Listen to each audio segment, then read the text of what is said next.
Welcome back. I hope you're sitting in a comfy chair. I hope you got a tasty drink. Be sure to hit that subscribe button if you haven't already.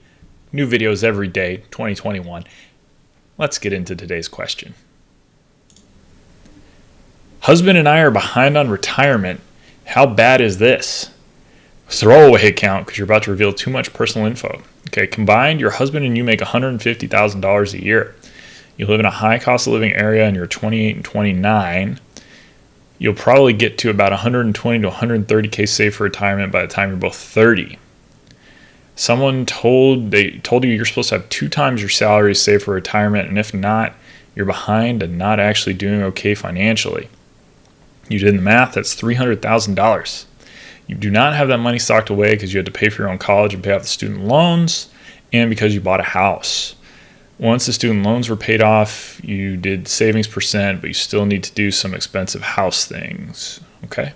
Vanguard's calculator keeps telling you you're behind as well. You cannot realistically max your 401k, continue to save money for house repairs, and live a life that's not super bare bones and boring.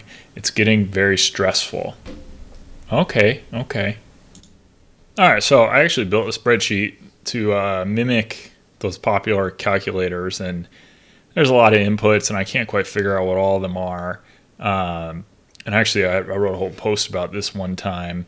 But using the same assumptions, as good as I could figure that the big ones like JP Morgan's Guide to Retirement, and I think Vanguard's pretty similar, use, I basically reverse engineered these same checkpoints.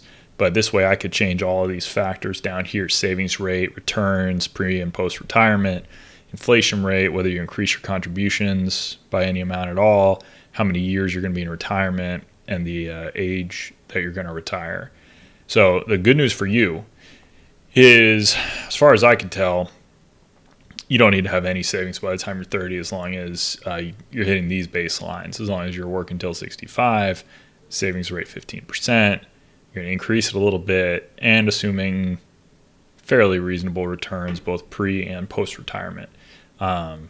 So I think you probably don't have a big problem. If your savings rate was only like 10%, we can hit update and see what happens here.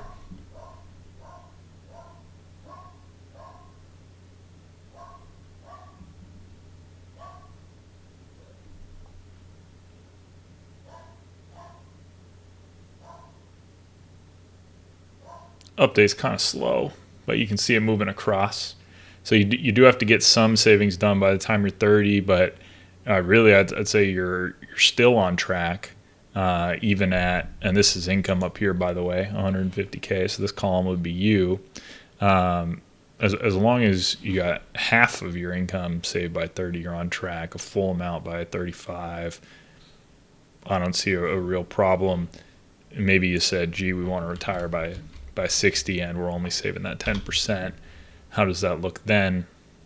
And we'll give it an update, and we'll watch it roll through. This is a giant spreadsheet. This thing is a beast, so it takes a minute to update. But we can see, okay, it's made it to 150. So in that case, you would be a little bit behind if that were what you're going for, because we need to be at 1.2 times your income by then, and you wouldn't quite be there. But not bad, not too far off. So yeah, it really depends on all the factors, and the house is definitely something that changes things. So I think you're doing a reasonable job. It is a little bit of a red flag that you say you don't want to live a life that's not super bare bones and boring. That's the kind of thing that people who are overspending their income say, and it sounds like you're putting a ton of money into your house. You probably didn't expect it, so maybe that's just a lesson learned. But 150K a year, as long as combined you're putting away something like 15%, on top of having the house, you're doing a pretty good job. You don't necessarily both need to be maxing out 401ks. That would be a lot of savings.